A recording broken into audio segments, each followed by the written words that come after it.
So, good afternoon, everyone. I have the pleasure to moderate this debate. So, my name is Margarida Coelho. I'm assistant professor at the Department of Mechanical Engineering of the University of Aveiro, and I also participate in this consortium of CISMOB project. So, we have a very interesting panel here. We start first to present the speakers and the participants. So here on your left we have Rui Molino, that serves also, that is president of ITS Portugal, Associação para o Desenvolvimento da Mobilidade e Transportes Sustentáveis. So Rui Molino has a huge expertise in terms of telematics. He was in Brisa Road Telematics project. During many years he worked for Brisa Autostradas Portugal. He also worked on EFASEC, Sistemas de Eletrónica. He led, talking in Brisa again, the ITS Competence Center of that company.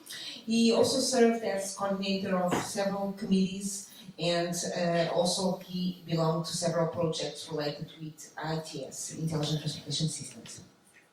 So after him we have Pedro Barradas, that is also an ITS expert. He was a former policy officer at CISMOB at the European Commission. So right now he's Chief Strategy Officer for the Portuguese tech company Armis ITS, that deals basically with the problematics of digitalization and decarbonization of transport. So, as I said, he worked for years in CISMOB, and he is starting with this Portuguese tech company Armis ITS, continuing working on cooperative and intelligent transportation systems. Then we have Brian Mason, that is a transport consultant and business improvement specialist at Multimodal Transport Solutions. He's the director of these multimodal transport solutions. He has about 40 years experience in these transport sectors, mainly in the public transport sector, and he's involved in many projects, European projects, dealing with public transport, ITS, so in the development also of transport networks and technologies for the transportation sector. After, and I hope to spell correctly, Izu Zhang is researcher at KTH, Institute of Technology in Stockholm. So he's an innovator and a young entrepreneur, also researcher at KTH. So basically he's developing projects related with crowdsourcing information, also applied to transport, basically real-time crowdsourcing information. And he also works as a project manager in a Swedish company called Blue Water that develops research and development projects. Finally, last but not least, we have Jorge Brito, the Executive Secretary of the Intermunicipal Community of Coimbra region. So he was involved also in this discussion of CISMOB, and he's now involved in our new project, Primas. So basically, he also belongs to the discussion of the European Union urban agenda, so everything that is related with smart cities, urban environment also interests to him, and he's also founder of the Association for the Integrated Development of the Mountain Village Network, and he is also a researcher in the Center for Social Studies of the University of Coimbra. So, gentlemen, we will talk a little bit about ITS and this relationship with environment. And the first topic that I would like to develop, and we listen from our colleague, I don't know what she is, Marcini, here, the example in Sweden that you have an integrated ticket, not only for public transport, but also for other modes of mobility. So how can you reach it in terms of Portugal, especially in medium-sized cities like Aveiro, or talking about regions in the central region? How can you reach it? Also in Romania, Extremadura, and are we in the right way? That's what I want to hear from each one of you. Rui, may I ask you to start? So in terms of integrated mobility ticketing system.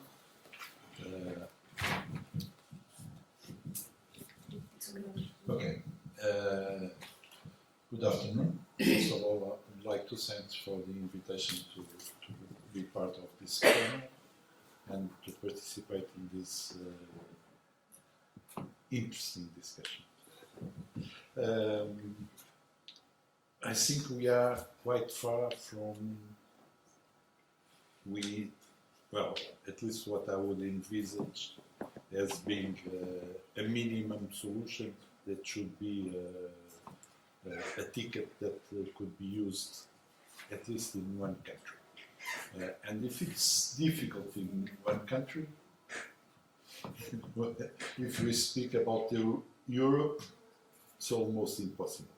But I think that the biggest problem is standardization, and if we are able to join the will of different countries and put someone dealing with standardization, perhaps we are able to achieve something.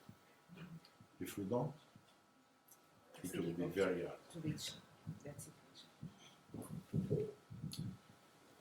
I would agree with Rui that this is a very sensitive and demanding topic, complex topic. What I've seen very recently, and that is being discussed throughout this period until the end of the year, is the revision of the public transport contracts. So, and I've seen from very up close in Portugal, together with the metropolitan transport authorities, together with transport authorities within municipalities, within associations of municipalities, at least the increase of awareness of the topic and the increase of sensitiveness towards how to tackle and to handle it. Most of them ask questions about, of course, standards, how to become interoperable, how to ensure multimodality, and from the technology point of view, there are solutions, but basically, I think the bottleneck is at the governance level. And we must not forget that there's a process to be where we are today that dealt with the way transport was licensed and operated within different regions, within different geographies, within different business models. That integrating tickets poses a huge challenge on the premises of those contracts, of those assumptions that were dealt with years ago, and now need to be revisited, re-questioned, and reordered in order to allow some sort of governance structure that, beyond solving from a technology point of view, the integration of the ticket would allow actual impact on efficiency of transport, on reducing the carbon footprint, on the things that really matter for the discussions you're having here throughout the project and today. So I would say that awareness is at a higher level. Accuracy towards where the bottleneck is also. So there's a lot of more in-depth of the topic and how to solve it. And there are discussions around it, but we are still far from reaching that in Portugal. And I would say if we level up the challenge to a European level, integrated ticketing is a very, very difficult topic to deal with. Technically, it's feasible, you could do it tomorrow, technically, but coming back to the comments there, it's the sustainability of the platform. If you have, say, a credit card, you can use a credit card everywhere, but 2.5% of all the costs go to the credit card company. Now, the bus operator does not want to give up revenues, the government doesn't want to give up revenues to the ticketing company, and the passenger doesn't want to pay more for the service. And then you're also in the problem that in society, poverty, even for people that are working, is an issue. And the fare structures that we charge people are one fare for everybody. We've got to look at differential pricing because people are now having to move further away from where they work because they can't afford to stay in cities. It causes all the problems. If we're going to look at societal terms and pricing and smart ticketing, we've got to look at all these issues and come up with a sustainable model. And I was involved with the EU New-Bits project to look at how we could make investment in ITS systems sustainable long term. And one of the solutions that we came up with was multi-stakeholder business models, where we all share in the cost, we share in the risk, and we share in the rewards. But we are far away from having that type of contract agreement nationally, let alone internationally. Technically things are feasible, but we could technically do it tomorrow. But what is the right way forward? And this is where we need to use co-creation, co-design methods to understand all the issues before we just go and make a decision based on, yeah, we could do smart card or multimodal cars like WIM that Mass Global have in Finland. Yeah, we can do that. But what are the issues behind that? Do we fully understand the complexities? And do we understand what the customer's needs are, the operator's needs are, and the municipality's needs are? It's a complex thing. Technology alone can create more problems than it solves. Before I speak, I want to ask you this. So your question is how to we have one ticket for use one ticket in one region or one country, or is it the European in the European Union it can be used in different countries? We saw the example of Sweden that you have one ticket for the entire country, right, for different modes of transport, for even taxis, from what I know, and even bike sharing. So how can we transport that for Portugal, the entire country, or only one region, the central region? For example, if I want to go to Coimbra or if I want to go to Pinacova in different ways, because I don't have public transport to all destinations. How are we far from that reality of having in every country, in every region, these integrated tickets of mobility? Yeah, and from my perspective of view, I will think about the challenge more in the payment system. Is the payment system can be used and accept different code both from different regions in Portugal as well. And currently, I will say it's a kind of challenge. But with the latest payment system, online payment system, and I know Facebook is actually thinking about using the only trade, the online money trade. Just you can use that and for different purpose. So then actually on the local political level, maybe it's difficult. But on the internet, actually, this kind of the communication and the unite will be more and more strong.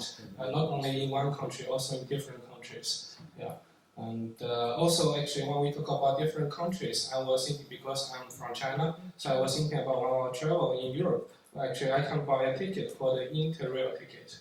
It's for the, I have one ticket and then I can travel in most countries in the European cities for the train, basically. So this actually is why we have this system. I think it's because there's a very strong need from the tourists, both is from the foreigner and also from the local resident to travel. So if there's a very, very strong need, and also then on the internet side, actually the communication is more and more tight, the United Nations is more and more tight as possible. But if there's no strong need, and then I don't think it will really happen.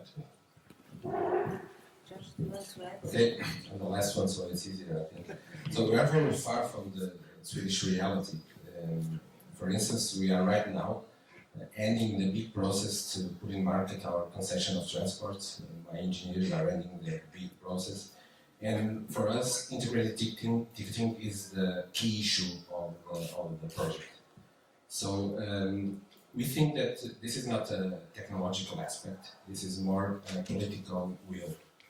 You have to be committed to this process, and you have to bring all the stakeholders to the process, and they have to think, and they have to believe in this integrated ticketing as a key issue to change all the reality that you have in the moment. For instance, in our region we have 19 municipalities and 500,000 inhabitants, and we have 3 transport authorities.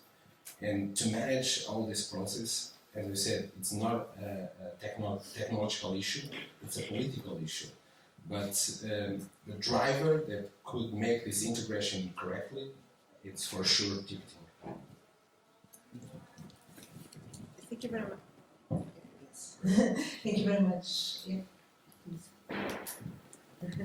Swedish example.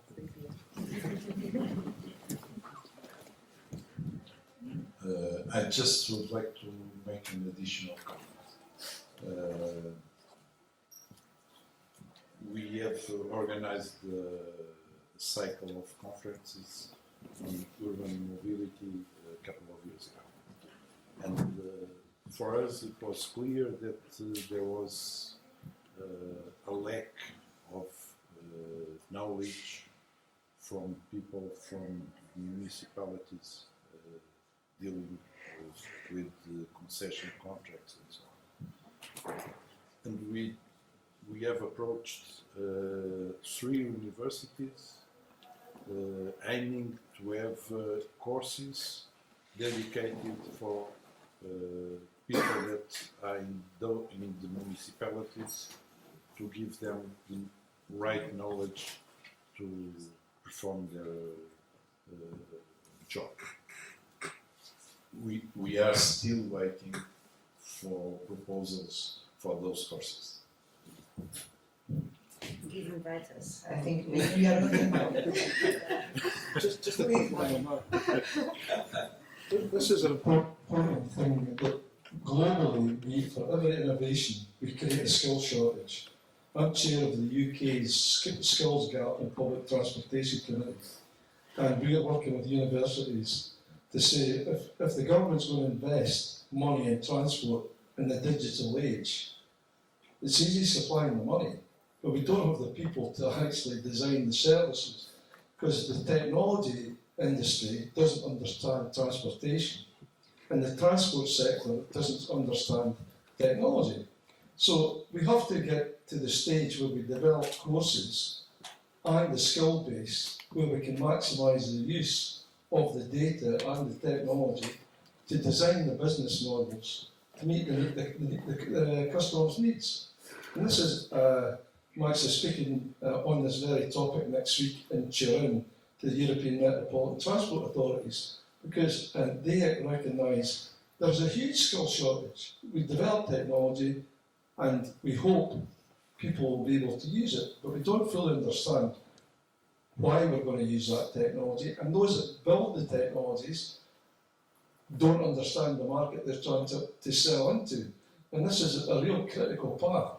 And we need new thinking, new business models, new cost and price models, and new skills at work, continuous personal development as all the new technologies come out. Everybody's got to be skilled. This is a critical part. Sorry.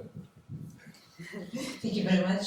Let me say that I will just make another question, and then I'll give the floor to the audience to make questions. Also, we don't want to monopolize the debate. We want also questions from you. So please save them. But I would like to know, because you mentioned digital age and also Facebook.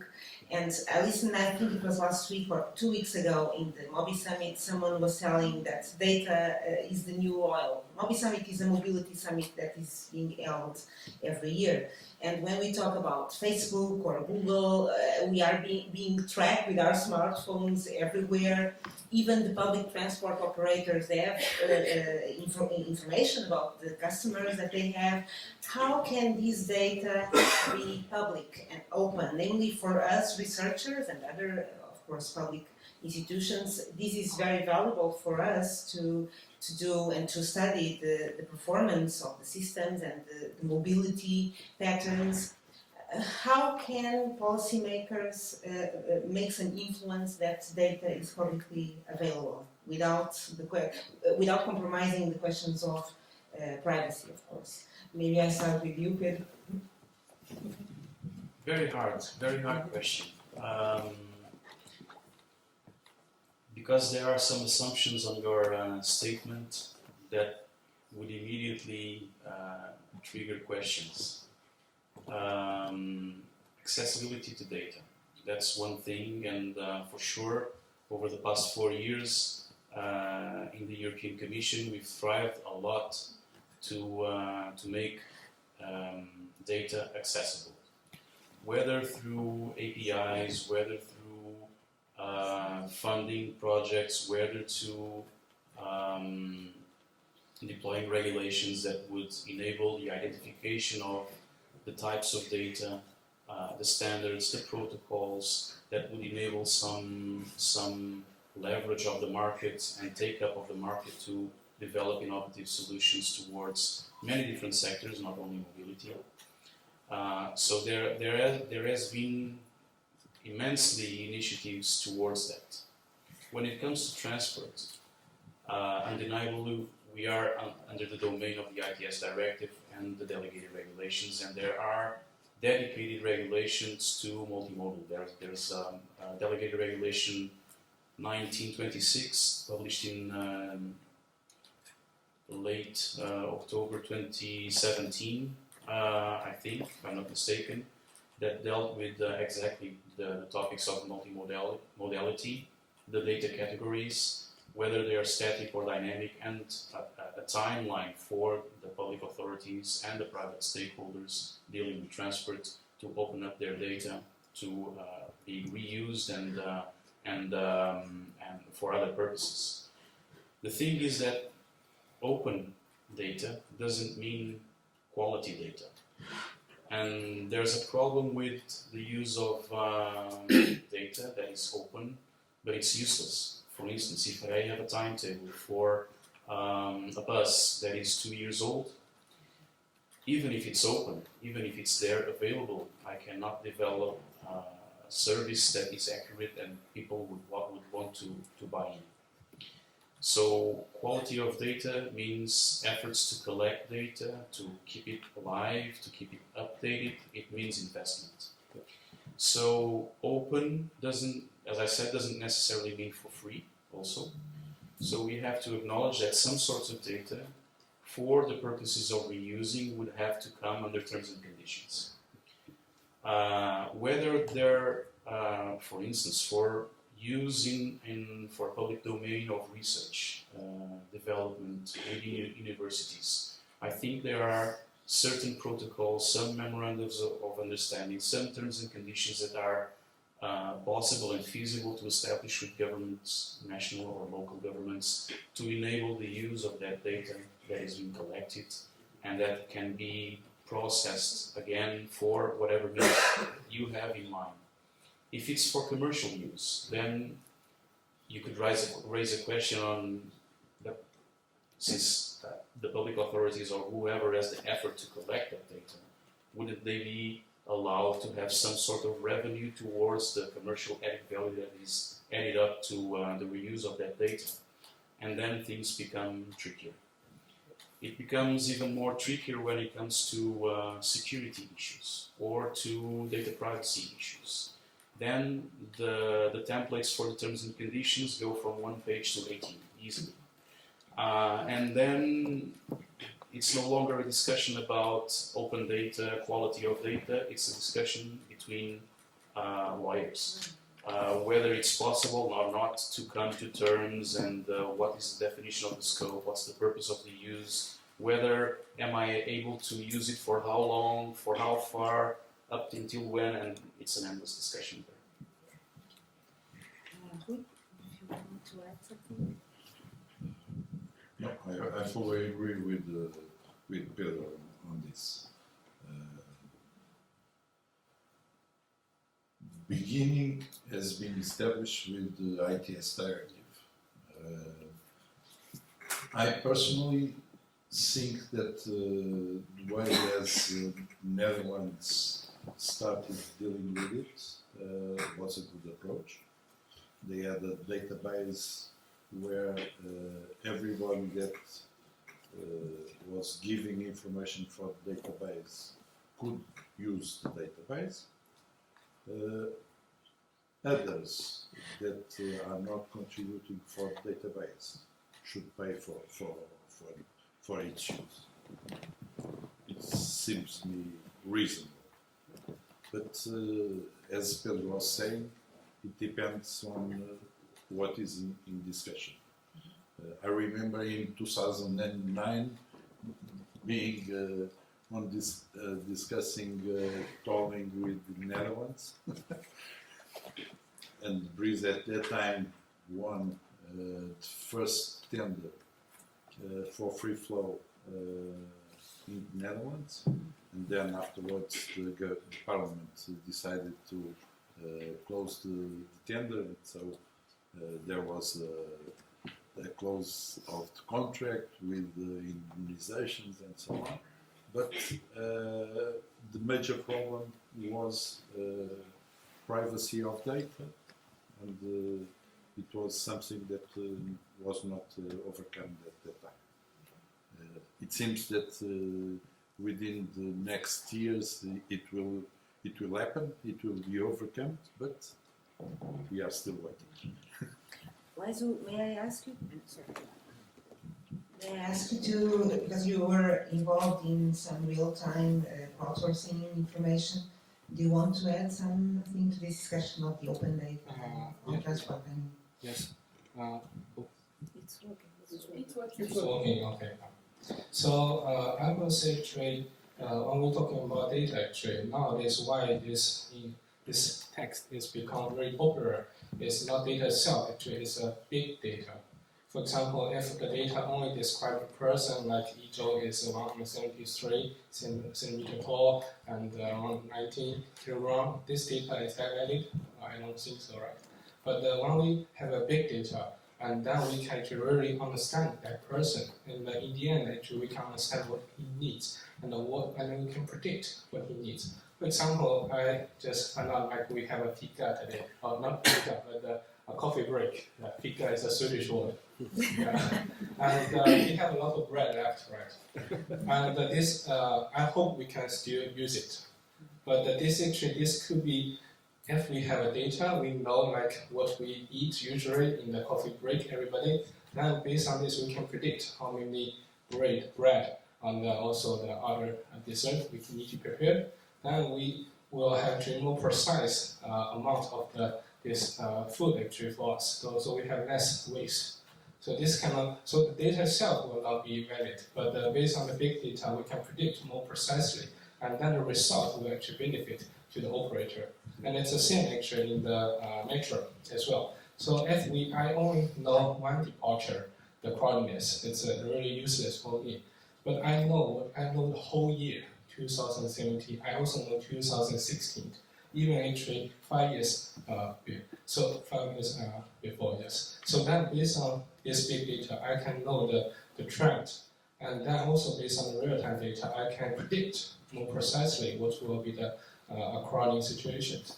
And one result I didn't show up here is in our paper is if only based on historical data, I only can have around 68% accuracy to predict what will be the crowding in next departure.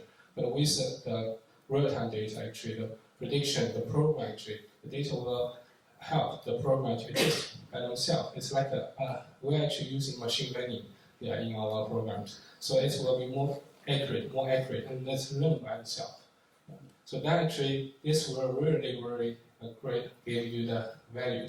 The same application will be used in the supermarket. Yeah, you can prepare the stock. Yes, it's because you know how many people every year, and then you can prepare the stock, and you will have less waste for your fruit. You have more fresh fruit for your customers. So this is really the value it is, not the data itself. Ryan or George, do you want to add something on this? Well, as part of the EU Widespread project and Enhanced Widespread project, we were commissioned to look at producing a pan-European journey planning system. And part of that was that we had to use user preferences to find out people like taxis, bus, train, plane, automobiles, ferries, and then hold that data, and then try and produce journey plans as they do across Europe now. I was involved with the UK's journey planning system, and all our data is open in the UK. Was to try and link 27 European countries. I used to have black hair. I'm lucky I've got any hair left. And it's very, very difficult. Now, local authorities need to know the data to manage the infrastructure, manage the city, know the demands. And it's really ironic that companies like Uber that are ride sharing will not share data. They keep their data. Now, if you're going to do data sharing, the more data you have, the better you are at predicting the demands. But you need everybody to share the data. If some companies do it and some companies don't, it becomes value. It's diluted. And the quality of data that you get from everybody has to be consistent. So you have to build trust between the individuals. It's your data, guys. What do you want?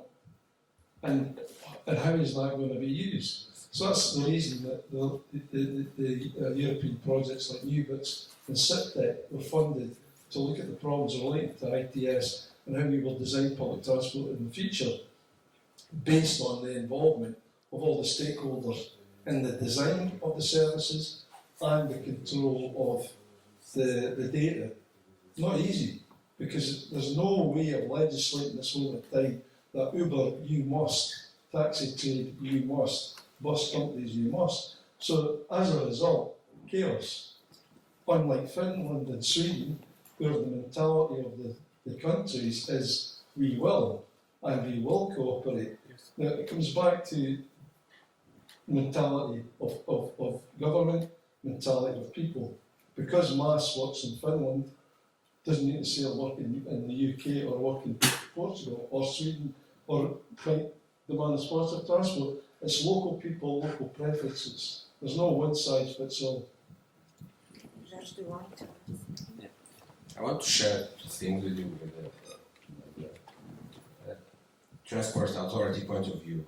When we start our urban plan, our mobility plan in the Korean region, we put a survey online to know what are the main concerns of the people about mobility, urban mobility, etc., etc. And 30% of the people were very concerned about the privacy of the data. 30%. This is the first thing that I want to share with you. And the second thing is... I'm sorry, but The other 70 were not, or the other... No, it was not a priority. It was not a priority. This is the priority for 30%. This is The main priority. Okay. This is the main priority. And the second aspect is how do you collect data in areas where the people are not connected? Because we take for granted that all the people are connected, but they aren't connected. For instance, in our region we have urban areas like big cities and medium cities, but we have the rural areas. We have like half of the population is more than 65 years old, and those people are not connected. So how do you collect data of the people? How do you collect the patterns? How to establish patterns when you don't have data? For us, this is a big challenge in these rural areas because there are people with more problems, more mobility problems, and for us, this is a big issue in this moment because we don't have the data because we take it for granted, and the data is not for granted. Thank you very much. Yes.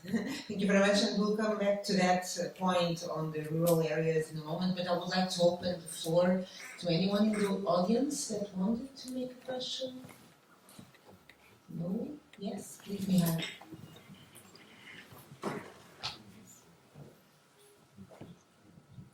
Yes, thank you. So maybe a comment on the two topics that you opened regarding integrated ticketing.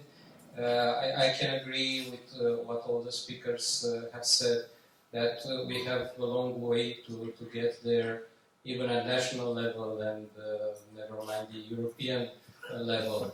And in this context, I think it would be useful and helpful for us as an ITS community, and also together with the European Commission, maybe to start focusing more on how to get there, and to try to define the steps and the measures that we need to take in order to get to this kind of integrated ticketing systems.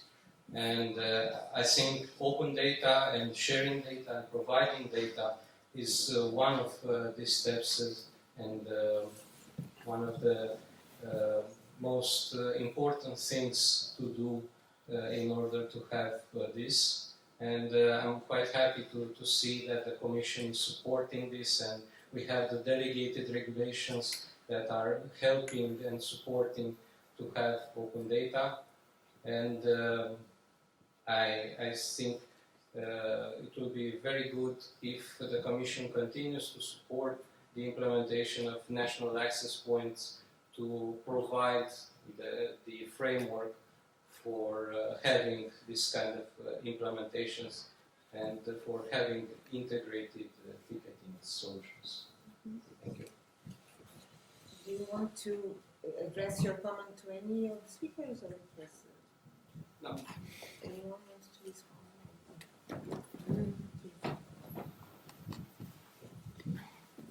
It was not an answer, was an additional comment. Just to refer that Lisbon has, I believe, already for 2 years, open data platform that is sharing with different companies that are developing applications. Also using that platform, we have at least 500 guys from BMW and 500 guys from Mercedes that joined, and we have 1,000 new guys in Lisboa developing software with applications for mobile applications. Okay. Just also adding, and thank you, Mihai, for raising up the issue of the national access points and raising awareness to this community on the implementation of the delegated regulation 1926 that has imposed on member states deadlines for opening up their data, whether that's for free or not. Things need to be scrutinized further. But one of the deadlines is the end of this year regarding static data. So the timetables and the characterization of the morphology of the network, whether that's for a bus or a bike lane or a pedestrian area, that needs to be made available if it's already collected at the level of the national access points throughout Europe. So, and the timeline, the roadmap is for the next year to share other categories of data, and by 2021 we should be able to cover all the transport networks across the EU, leaving a margin of discretion for member states to choose whether or not they want to share dynamic data. But it's a first major step that is going to be enforced. Let me again say enforced, because if member states are not willing to comply with delegated regulations, I'm pretty sure the European Commission will ask where they have been co-funding projects and why haven't the co-funded projects been able to deliver what is promised to deliver. And so there needs to be a kind of mutual responsibilization, not to hand over to the Commission the task of enforcing the market, and then just disregarding the fact that member states themselves have a responsibility towards the implementation of those regulations, and this means being proactive towards their transport operators, towards their public authorities, to whomever has a role on the stakeholder value chain of transport across Europe. Just a quick one, just to This is a card that can be used in Sweden and Skåne region and in Copenhagen in northern Denmark. Two currencies, different operators, one card. So it can be done, but it all comes back to political will and transparency, trust between the operators, the transport authorities and governments. So that's the key, it's not technology. How many people here trust your government and your local authorities with their data? I know this is a bad question to ask, but would you be willing to give your data to end up with a pass where you could use on a train, on a bus? You stick your hand up if you think. Do you accept? I think it's already done by people who are using Google Maps. Yeah, It's the same idea.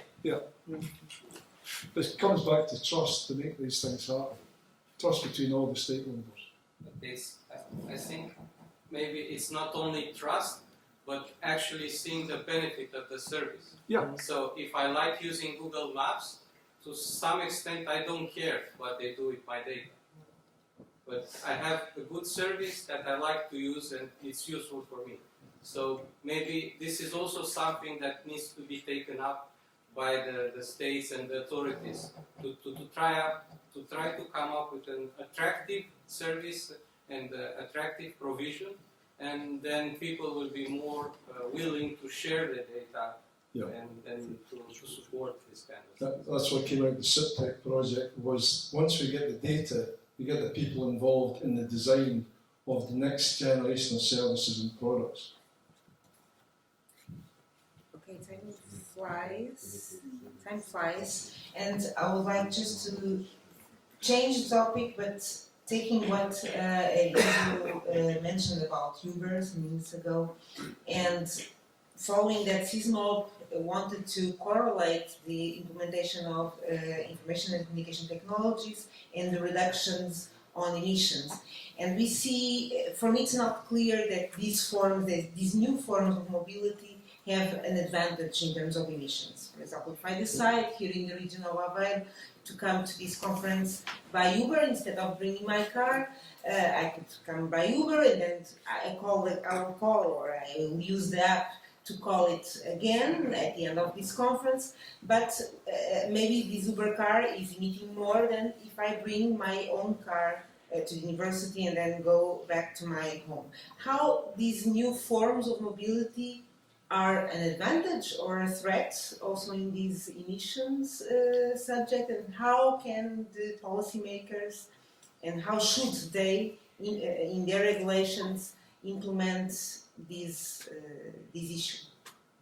I don't know who wants to talk about that.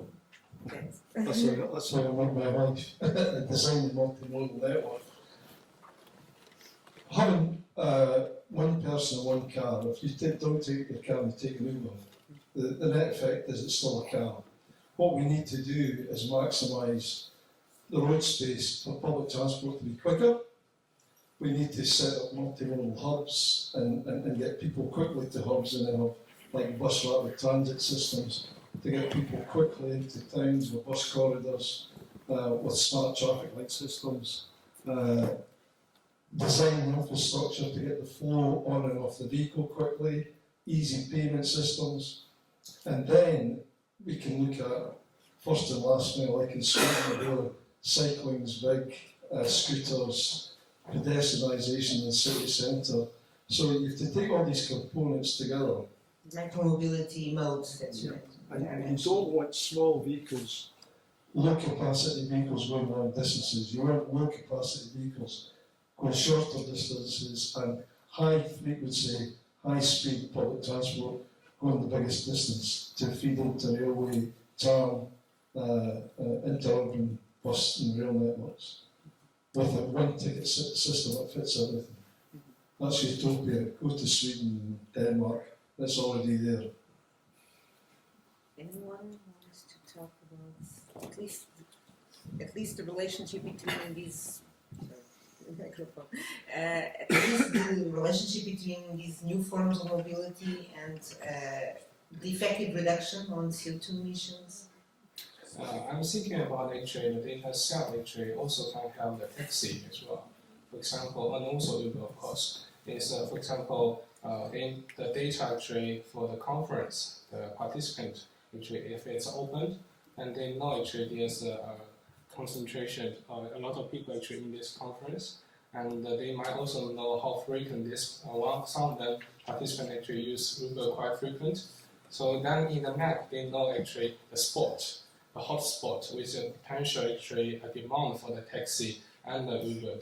And then when the taxi is no service, where they are waiting, they're waiting close by in this spot. So then actually when you call the taxi, they will come quicker and of course less fuel consumption or electricity consumption. So this actually will help to, of course, lower the carbon dioxide.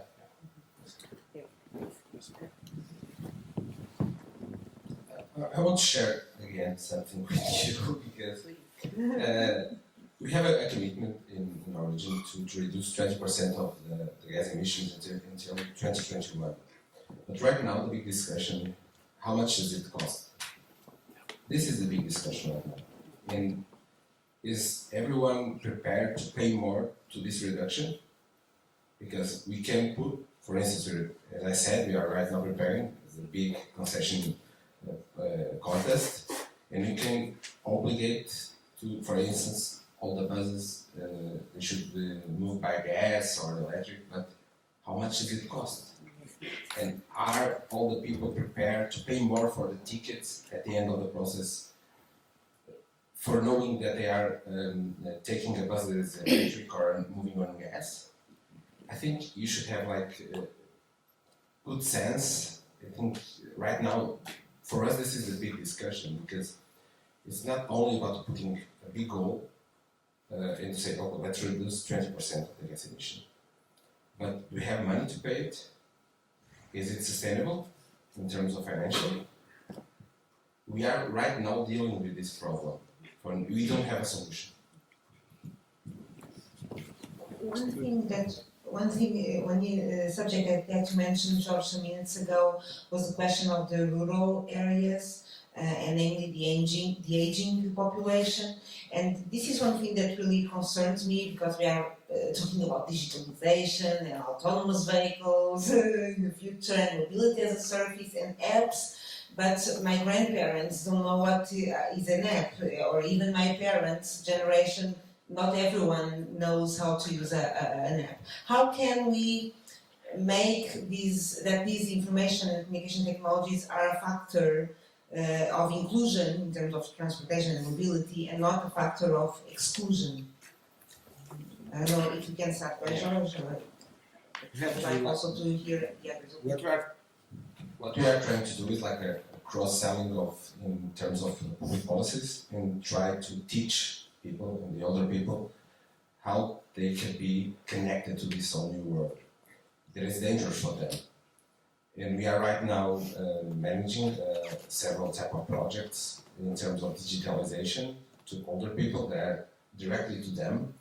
And we are teaching them to deal with apps or with the social network and try to see it as not like a dangerous world, but as a new way to see the world and to see things. But it's not an easy way. It's not an easy way because I think all this agenda is mainly for the urban areas. For the rural areas, this could be a factor of exclusion. Yeah. And this is a big thing. This is a big problem. You could put a bigger gap between the urban and the rural areas. And because to right now, I'm thinking in my region, like 60% of the region, you have to pay to do the public service. It's not profitable to the companies to deal, so you have to pay it. And if you put like bigger objectives like carbon or more frequency of lines, it's more expensive. So I think we should, this is a big thing I think for the universities, to know how to deal and how to segregate all these new these mobility agendas between the rural, the urban, and the peri-urban areas. Because we are right now putting all in the same bag, and it's not the same. We are not dealing with the territory. We are doing this like in laboratory, and this one size fits all. That's not what's true. I was in Agadir, I'm working with the Smarter 2 project, looking particularly at rural areas.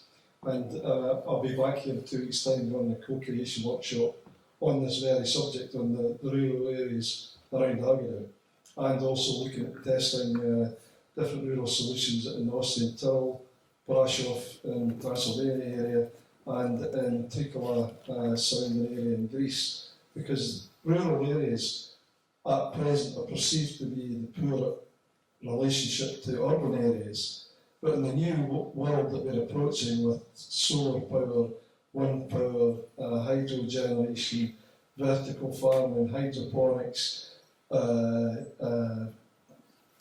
drone delivery systems, in theory, rural areas could become the new place to go to for setting up businesses. Because if we have high-speed broadband and means of delivery systems that can encourage people to set up and live in a rural area, they may change. But the one consistent factor in both urban and rural areas is the need for infrastructure. We've got to invest. The train line between Aveiro and Águeda is unique in Portugal. I've been on it Saturday, Sunday, Monday, speaking to people. Very slow, but many people on it. So it costs millions to replace. But what would you replace it with? So we've got to sit down with the communities and see what they would like to do, whether it's car sharing, taxi, ride sharing, car sharing, bike sharing, feeder services, interurban buses, demand responsive transport. There's a whole lot of things we could do, but what would work? And they've got to sit down and see how much it's going to cost. So it's not a quick process. I just would like to point one aspect. In Portugal, we are all good guys. And so, fiscalization, it never happens. And I'm sure that the concession contracts for telecom operators that were signed in the early 90s, for sure they were almost settling something like 95% of Portuguese population would have coverage before 2000. We are almost in 2020. And coverage, I'm not sure if it's achieved or not. I'm not sure if it was fiscalized, if it was effectively with the right coverage. After saying this means that probably people that is in rural areas probably would have better coverage just from the telecommunication side, and perhaps afterwards transport would be easier to achieve, to give to them the right service. Very short. I can No. do my final remarks if you want to. Okay, I suppose that you wanted to do some comments. I know that Time is running fast, but conversations are like cherries. But I want to open the floor for a last time to the audience. Bernard, do you want to? Yes. What I'm going to say, first of all, take it as black humor. But to answer the question of George about, and the question of you, of course, in the rural areas where the people are old or very old, what kind of solution? You have a solution. Why do not kill them? So there is no problem. In the course, what we have now is something like that. Because they are, in fact, something that you pointed. They are the cost. So, there is a way to solve the problem. They are a cost. They'll remove the cost. it's completely full that obliged people dealing with systems that they are not prepared to deal. They always are going to be away from the system. It is not possible to convince all the eldest people of the world, or surely in the world, convincing them using new technologies when they think, why I'm going to put my effort on that if my temporal limit of life is 10 years, 5 years, or something like that. So they are going to be always excluded. And our societies are prepared to exclude them. For instance, it is not possible to put our taxes if we have not access to universal. The way easy to do that, if I live in the place where I was born, of course, I do not have taxes to pay. I have no internet access or something like that. So I have no taxes to pay. That's the problem. Because we see the questions as how there is expression that normally we use as the world is a flat world. No, it is not flat. And we want him to be flat, but it is not flat. So some people, that people you say, the oldest one and so on. But even in the towns, in the village and so on, there are in villages, in cities and so on, people that are not capable,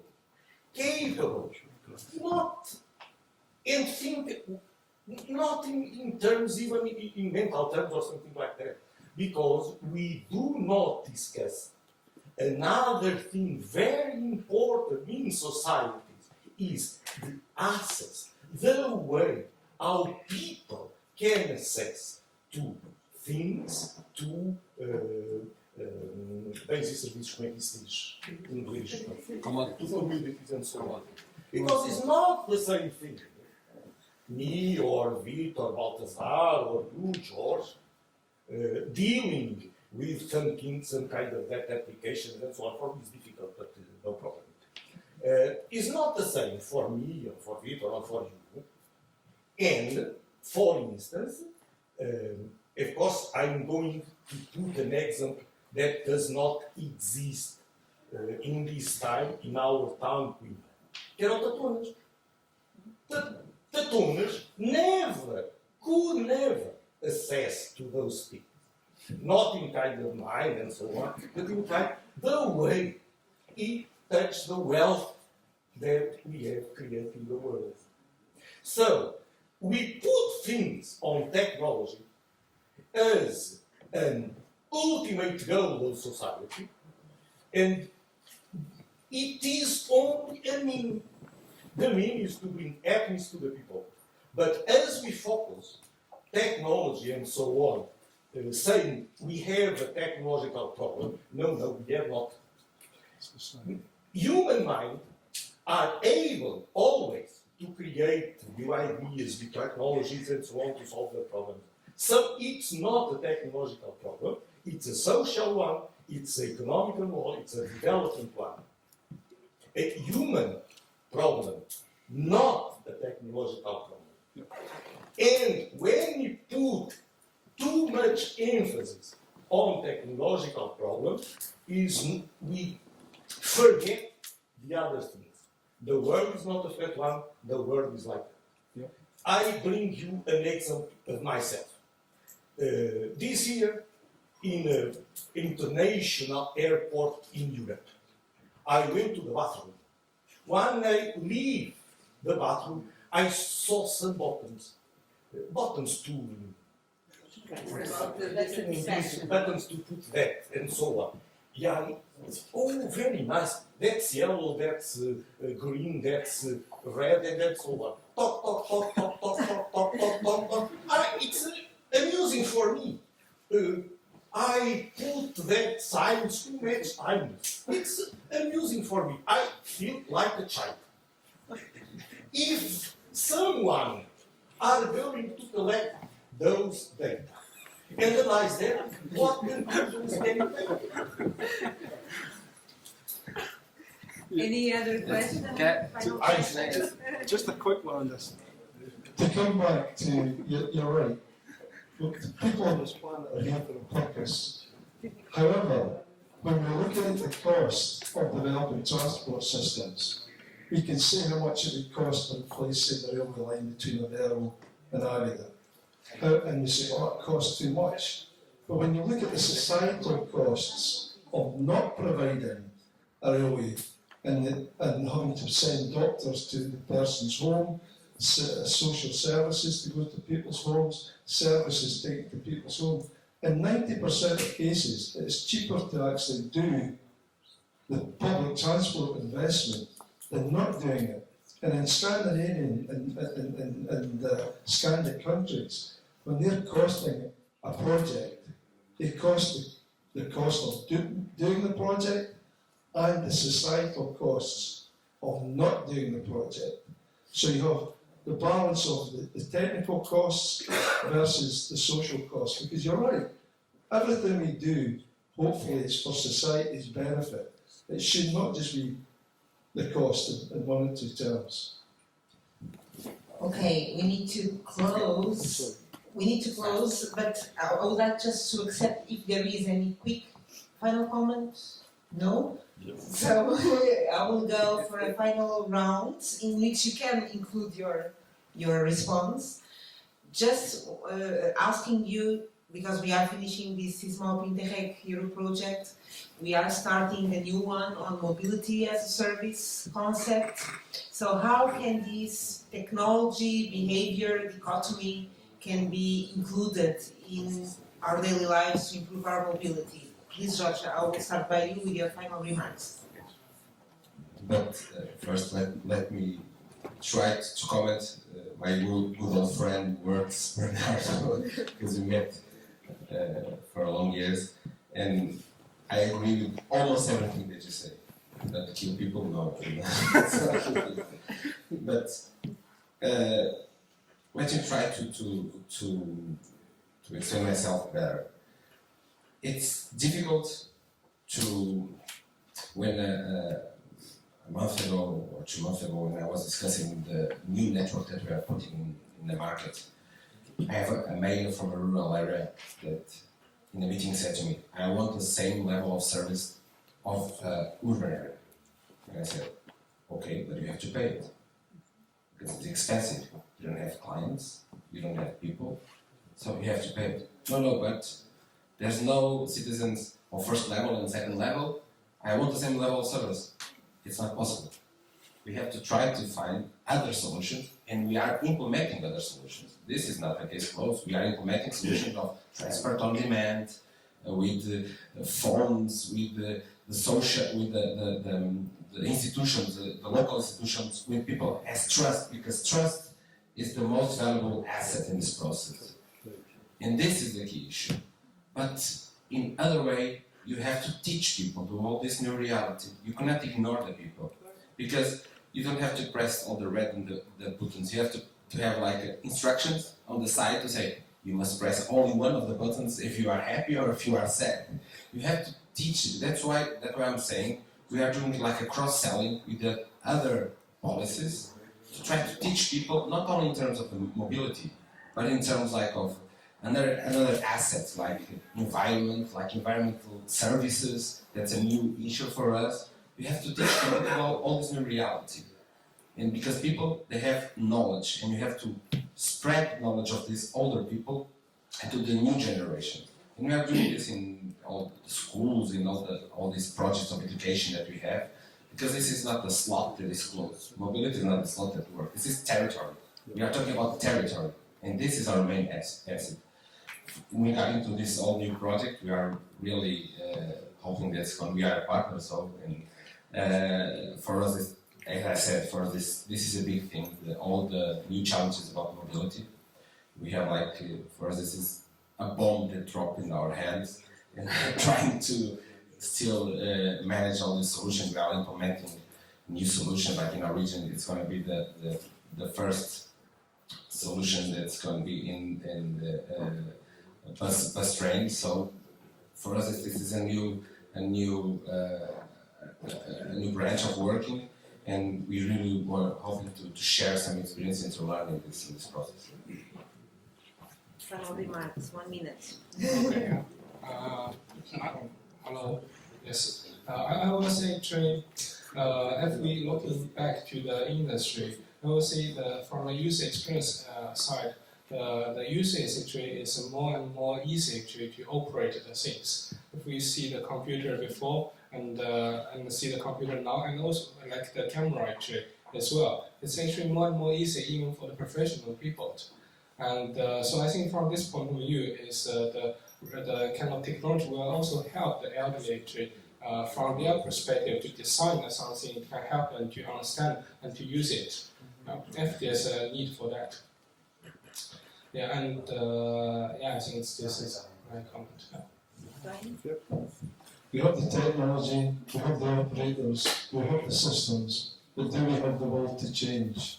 We are all part of the problem, we should all be part of the solution, and it's only if we work together can we get the services that we want. Technology is the tool that can make that happen, and it's how we trust the technology and our politicians to work with us to give us the framework to make it happen.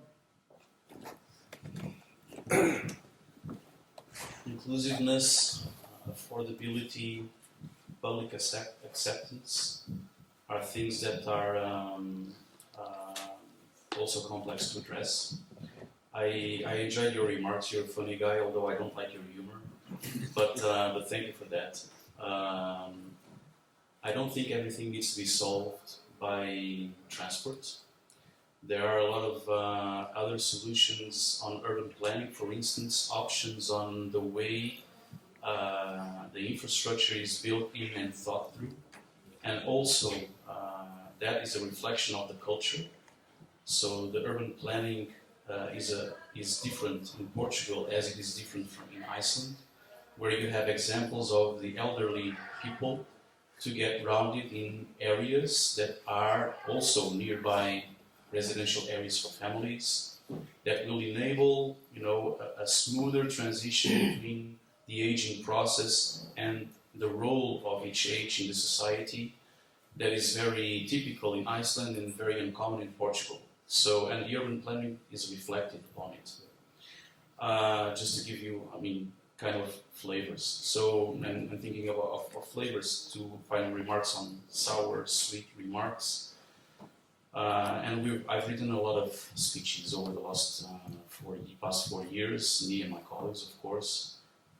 Speeches that are presented in public by highly representative from the Commission are the result of work of dozens, if not hundreds of people working together. And of course, the line on data is a new fuel is one line that we wrote there.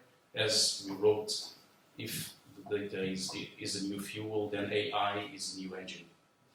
Of course, data is there to foster and promote services and the efficiency of transport. And for that reason, we have pushed the term digitalization really hard over the past 4 years. But as I see the next 4 years coming, I think that the wording will change for decarbonization. And there I think it's a game changer for the way we think and address transports. I don't think we have all the time in the world. The clock is ticking. And it's getting closer and closer to the deadline. And I think the costs for paying that bill will be higher and will include our own personal options on a daily basis to be questioned, on our lifestyle to be questioned, and to be to really understand, should we be allowed to have this lifestyle, European lifestyle, up until when and for how long? Is it sustainable? I'm pretty sure it's not going to be that simple, and we will see some hard measures from regulation coming from the European Commission towards member states to start curbing mobility. Who is final? I thank you for the opportunity to be defined for two reasons. First one, I will try to clarify that I was not putting the question of costs for costs, but question of there is a tender, people make promises, and afterwards they should be accountable for the promises they do on the tenders, because they are winning, because they have done those promises. And so those promises should be fulfilled. And the state should make sure that if they were awarded because of those promises, they should come to the ground. That's the only thing that I say, that the state should be careful with what it's doing. To conclude, I would say that one thing that for many years I keep on saying is that these kind of projects are always a good example for cooperation, transmission of know-how between different parties, and a way for each one to get richer on knowledge of different solutions and open perspectives. So I think that they should continue, and all efforts to continue should be welcome. Finally, as President of ITS Portugal, we are organizing together with Ertico, ITS Europe, the Congress, the 14th European Congress on ITS that will happen in Lisbon from 18 to 20 of May next year. And we have to call for contributions open till the 16th of December.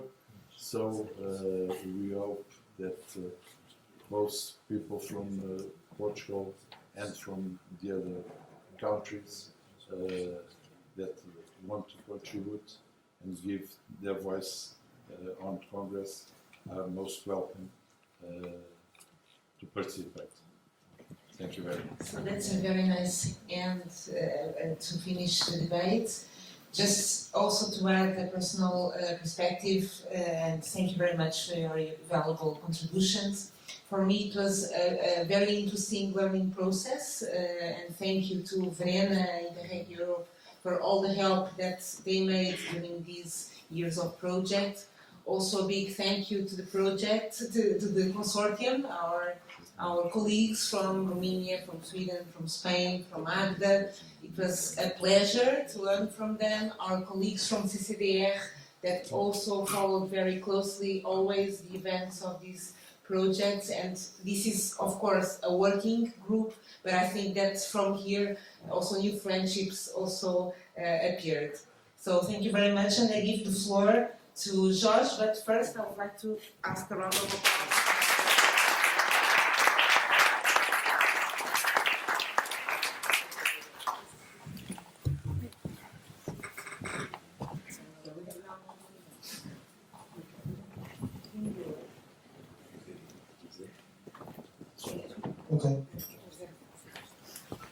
Okay, just a few words to close the session. I think one of the beauty of this Interreg program is to put in the same room people from experts or from the private sector, like Brian, and a top researcher from KTH, a politician from Central Region, which deals with that small communities. I think this is not possible in other projects or other programs.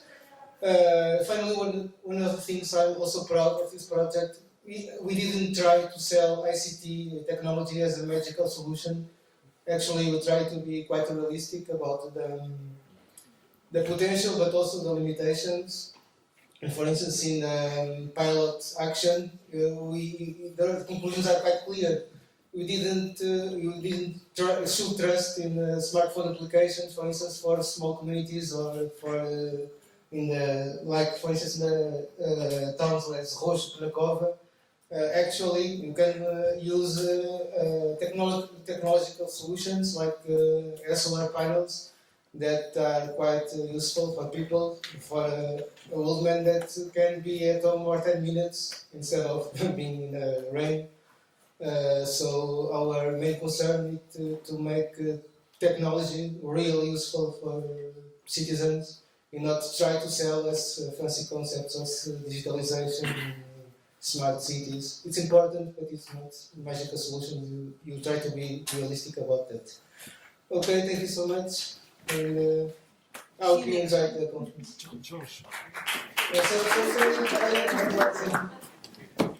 Just for everybody in the room, if you want to sign up to a magazine called Intelligent Transport Magazine, it's free, online, and that will keep you informed of all the technological advances that's going on globally just now. And if you want to send me articles, I can help promote your projects to a global